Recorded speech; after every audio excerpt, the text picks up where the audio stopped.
que criou, ele criou todas as coisas. Tá. O Rapid Rodrigo mandou aqui, ó. Boa noite, pastor. A mesma coisa, na verdade. Ó, na quinta, nos Estados Unidos, rolou um congresso sobre os OVNIs. Um dos 3 denunciantes confirmou que seres não humanos estão na Terra e que existem seres benevolentes e seres malignos. Também já foi dito que esses seres podem ser extradimensionais. Seriam eles os anjos? Isso aqui é muito maluco, né? Porque se tem uns caras falando que se de fato existem seres que não somos nós, não são os naturais da Terra, vivendo entre nós, eles são extradimensionais, se manifestam de forma diferente, então podem ser anjos, são demônios. De anjos e demônios. Claro, eu creio em várias dimensões. O mundo espiritual, a Bíblia fala de terceiro céu. O primeiro céu é o firmamento, é o que você vê. O segundo céu é onde estão os principados e potestades, os demônios. Eu nunca entendi legal por que chama de principados e potestades. Eu vou te explicar, isso é o grego também. A palavra principado é arquês. A palavra arquê significa tanto os primeiros quanto os primeiros em tamanho. Por exemplo, o que é o arqui-inimigo? É o maior inimigo. É o maior. Arquê é o primeiro na linha, seria o general das patentes. Tá. O que é uma arqueologia? Estudo das coisas antigas primeiras. Então, principados, porque príncipes é o primeiro, é o maioral, é o cabeça. Então, o principado é isso, são os espíritos angelicais de nível patente 1. Tá. Potestades é exousias. Exousias é uma palavra grega, ex significa de dentro para fora, e o sia é o verbo ser estar. O que representa? Você já ouviu falar de lugar de fala? Já. O que é lugar de fala? Eu falar a partir de uma experiência que eu tive. Você fala de uma coisa que você vive. É diferente de um cara que está falando de uma coisa que ele nunca viveu. A potestade é mais ou menos isso. São seres que têm uma autoridade muito grande em determinados setores. A Bíblia fala, por exemplo, das potestades que atuam no ar. Por exemplo, eu não tenho dúvida que existem espíritos malignos que atuam na mídia. Você quer ver um negócio maluco? Eu faço lives, falo de muita coisa. Toda vez que eu falo do anticristo, cai minha live. E eu falo, mas que eu sou burro, por que eu não orei? O meu povo que me segue, até hoje estava demorando um pouquinho para começar. Eu falei, eu vou avisar porque meu povo é ansioso, né? Eu entrei no Instagram, uma pessoa falou assim, nossa pastor, que benção, achei que já era o inimigo impedido. Verdade, porque eles já viram acontecer. Será que quando falhou a nossa mesa de som foi porque tu falou da anticristo? Pode ser. Mas é verdade, cara, acontece. Você sabe que... Não acontece toda hora isso não, hein, cara? É assim, toda vez que eu vou fazer uma live que eu vou falar do camarada, se eu não orar, acontece. Olha, quando eu comecei em 92, eu trouxe um tema que chamava Nova Era, onde eu trazia uma série de coisas, de mudança de mentalidade, de ruptura, né, de disrupção. Isso eu falei em 92, cara, eu era jovem, eu já estava falando de coisas que iam acontecer agora. Chegava numa parte que eu falava do Maitreya, que é o levantamento do anticristo, eu estava no MB, para 5.000 pessoas lá dentro, caiu a live. Porque tinha mais de 10.000 pessoas lá fora. Aí a gente ouviu, eu senti um poder assim na minha mente que eu quase caí. Eu bati a mão, comecei a repreender. Em nome de Jesus, tira a mão desse cabo agora, volta agora. A gente só ouviu o pessoal falar, Depois disso, eu fui convidado, porque foi na época um boom, né? Dali eu saí, fui ter um programa de televisão na Record, porque estava lá o deputado De Velasco, que era da Universal, ficou impressionado, falou, vou te levar para a Record. Bom, eu sei que eu comecei a viajar ao Brasil falando dessas coisas. Em todo lugar que eu ia, quando chegava no ponto que eu falava do Maitreya, acontecia alguma coisa. Aí eu até avisava pra turma, olha, quando chegar num determinado momento, pode ser que aconteça isso. Em Londrina, o cara que estava lá fazendo o equipamento, que eu não levava nada, eu só pedia que eles me levassem, eu ia lá e falava. O cara falou, não, meu equipamento é de ponta, nunca cai. Eu falei, então, mas fica esperto que pode acontecer nesse trecho. E quando chegou, caiu. Chegou no fim, o cara veio chorando. Como é assim? Me explica, o que é isso? Pra você ter uma ideia, eu tinha um programa nos Estados Unidos, eu fazia a gravação para a TV Record, meu programa era de sábado de manhã. Só que como era muito caro gravar aqui, eu gravava lá. Eu ia, cada 3 meses, gravava 13 programas, eu ia num canal de televisão, o cara me cedia o estúdio, tinha um piano de cauda, eu começava tocando, era um barato, uma coisa de primeiro mundo. Eu pregava, quando eu terminava eu saía com a fita, o cara fazia edição na hora, era com tecnologia de ponta. O dia que eu fui falar sobre esse tema, eu falei pro cara, eu falei, olha, se acontecer alguma coisa, é por causa disso. O cara, o técnico, olhou pra mim e falou assim, esse cara tá doido, né?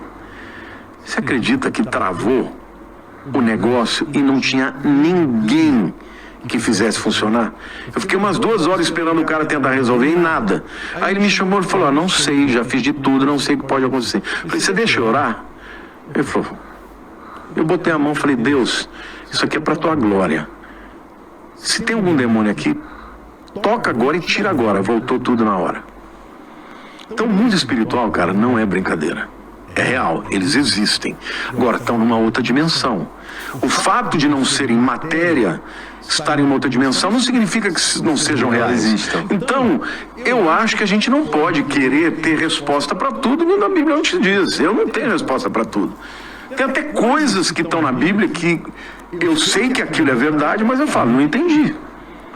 Se um dia eu chegar na tua presença, eu vou perguntar. Eu não tenho resposta para tudo, então o que eu não tenho, eu não respondo. Entendi.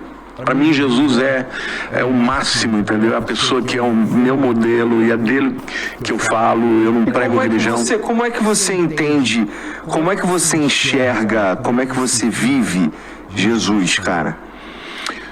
Essa é uma pergunta muito boa e é bem complexa também. Com certeza, é bem complexa mesmo, porque Jesus, vamos lá, o que está escrito na Bíblia sobre Jesus, com uma leitura superficial, você consegue perceber algumas características dele. Por exemplo, me conte. Pra mim, a coisa mais importante que Jesus falou no tempo inteiro foi que a gente devia amar os outros como a si mesmo. É isso aí. Se eu pudesse, analisando os tempos de hoje, eu sei que não me entenda mal, tá? Mas eu acho que se Jesus vivesse hoje, ele pediria para que a gente amasse as pessoas mais do que a gente ama nós mesmos. Você tem toda a razão. E é isso que eu falo para Deus. Eu quero amar as pessoas, eu amo as pessoas, eu sou um cara que eu amo as pessoas. Deus mudou isso na minha vida. Eu amo todo mundo, eu olho para uma pessoa necessitada, eu tenho vontade de chorar, eu tenho vontade de ajudar. Eu amo as pessoas, eu amo os diferentes, eu amo as pessoas que ninguém ama. Entendeu? Porque para mim isso é Jesus. Eu nunca fui um cara, entendeu, que fica focando o pecado. Eu foco o pecador. Então eu procuro viver a Jesus com amor. Eu sou um cara que eu tenho um grande defeito. Eu sou um cara bravo. Você é um ser humano. Não, mas tem gente que é mais. Tem gente que é mais.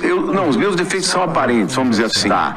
É aparente. De vez em quando eu brigo. Eu já era pastor, eu brigava na rua, chamava o cara pro pau. Entendeu? A última vez que isso aconteceu, faz uns 30 anos atrás, uns 25 anos atrás, eu tava com um discípulo meu do lado. O cara do meu lado, a gente voltando, eu tinha discipulado ele, gastei um tempo com ele, batendo papo, falando da Bíblia, e eu voltando para a igreja, dirigindo, um cara me fechou, deve ter feito alguma barbeiragem que eu não vi, o cara mostrou o dedo, me xingou, cara, hora que parou no farol, eu abaixei o vidro, falei, eu vou te matar, seu desgraçado, sai daí agora. E a hora que eu vi o meu discípulo com desse tamanho, assim, eu fiquei envergonhado. Eu falei, Deus, que péssimo testemunho eu dei. Pedi perdão para ele. Então, mas isso é uma atitude de uma pessoa que está longe de ser Jesus, né? Jesus ia dar outra face. Eu não tenho outra face. Então, e se você pega, isso eu tô te falando, assim, uma análise superficial, né? Mas à medida que você vai olhando melhor e você vai... Isso eu entendi na conversa com o Caio Fábio. E você vai se apaixonando pela personalidade de Jesus, Ele é apaixonante. pelas características mesmo de Jesus. Você começa a enxergar a vida de uma outra maneira. O Caio, ele fala, por exemplo, que Jesus é a lente que ele usa para enxergar a vida, e em todos os aspectos. Para mim também. Eu penso o seguinte: Jesus é o padrão perfeito. Então, como ele lidava, quais são as únicas pessoas para quem Jesus foi duro na Bíblia? Para os religiosos. Isso não é interessante? Não comunica uma parada interessante? Totalmente. Ele chamou um fariseu, porque quem era o fariseu? Era o cara que tinha o estereótipo de religioso, entendeu? Mas que por detrás era maldoso, entendeu? Roubava, fazia uma série de coisas. E Jesus conhecia o coração. Então ele chamou de fariseus hipócritas, sepulcros caiados. O que é o sepulcro caiado? É um túmulo pintado de branco, então por fora parece limpo, mas por dentro está podre. As únicas pessoas para as quais ele se dirigiu de maneira dura foram esses, religiosos. Mas para os pecadores ele tinha muita misericórdia. Agora, ele nunca anuiu com o pecado. Tem, por exemplo, o caso de uma mulher que foi pega em adultério, que é um caso icônico, né? E os fariseus chegaram e trouxeram essa mulher sendo pega em adultério. E na lei judaica não tinha perdão para isso, era apedrejamento. E eles chegaram para Jesus e disse: olha, o que eles queriam na verdade? Não era matar a mulher, porque eles mesmo transavam com ela. Eles eram todos adúlteros. O que eles queriam? Eles queriam que Jesus fosse contra a lei. Porque se ele fosse contra a lei, então você não é o cara. Por isso eles perguntaram: escuta, na lei de Moisés diz que essa mulher foi pega em adultério, ela tem que ser apedrejada. O que você me diz? E Jesus estava escrevendo na lei assim. Ele falou: olha, se alguém não tem pecado, atire a primeira pedra. E foram saindo, começando pelos mais velhos. Porque foram os primeiros a falar: putz, eu já vivi tanto, já pequei muito. Foi todo mundo embora. Quando foi todo mundo embora, ele olhou para ela e falou: filha, onde estão os que te condenavam? Ninguém te condenou? Ela falou: não. Ele falou: eu também não te condeno. Mas ele acrescentou: vai e não peques mais. Então não é que ele disse para ela que o que ela estava fazendo estava tudo bem. Ele disse que era pecado. Ele só disse: mas eu te amo assim mesmo. Só não peca mais.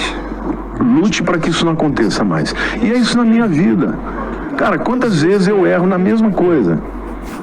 Mas eu venho para Deus e falo: Senhor, me ajuda, eu quero vencer essa área. Porque quando você ama a Deus, você sabe que quando você dá um mau testemunho, é Ele, é o nome dele que vai ser envergonhado. Bom, nesse sentido de homens de fé e tudo mais na política, eu acho mais do que democrático que existam pessoas assim lá. Mas fico pensando se essas pessoas com um olhar muito, eu vou usar a palavra religioso, um olhar muito religioso da vida, entrarem numa de legislar pensando apenas em como seria melhor para quem é muito religioso, pode acabar atrapalhando. Não é essa a visão, não é essa a ideia. Porque nós não somos uma nação teocrática. Nós somos uma nação laica. Mas tem uma galera que acha que devia ser teocrática. Mas a visão não é esta. A visão é porque o evangelho sempre foi contra a cultura. Tá. Durante muito tempo nós somos minoria. Então você não ter pessoas com voz ativa para lutar é simplesmente cada vez mais você perder espaço. Nós sempre tivemos muito menos leniência por parte do poder público, por parte, entendeu? Diferentemente dos católicos. A Igreja Católica vai lá, tem o melhor terreno, recebe de graça, ainda paga laudêmio para eles, entendeu? A gente não. A gente tem que lutar para ter um alvará de um prédio que você aluga. Nós nunca recebemos nenhuma ajuda do governo.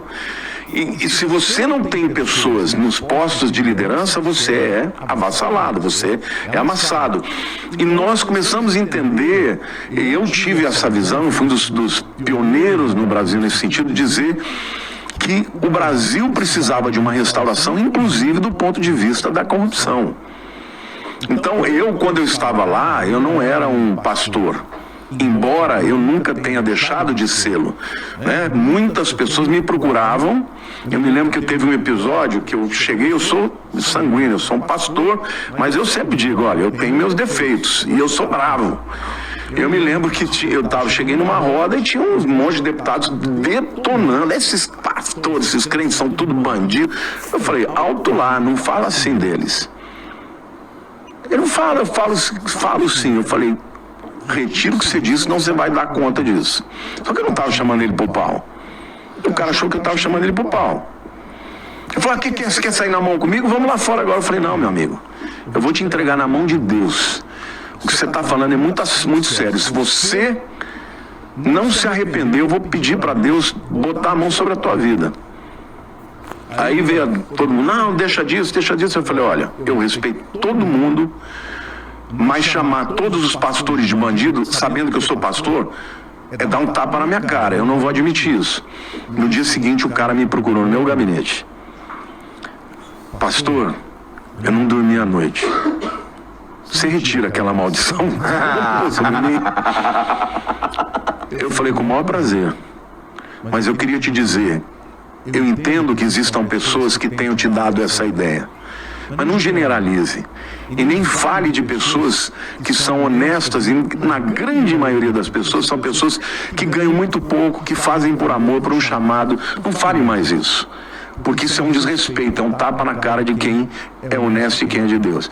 Viramos amigos. Então, assim, eu sempre tive, na minha maneira de entender, o objetivo de ser uma pessoa que fizesse diferença. Nos embates políticos, eu era um político. Não entrava na questão religiosa. Só que, por outro lado, quando você tem representatividade, você tem pessoas que podem lutar por aquilo que você acredita. E hoje nós estamos vivendo um tempo que, mais do que nunca, nós precisamos de pessoas lá que defendam o direito de nós acreditarmos na Bíblia, que é algo que realmente cada vez mais está se tornando politicamente incorreto. E o que tu quis dizer com vou pedir para Deus botar a mão sobre a tua vida? Eu vou pedir para Deus fazer o juízo, porque o juízo vem de Deus.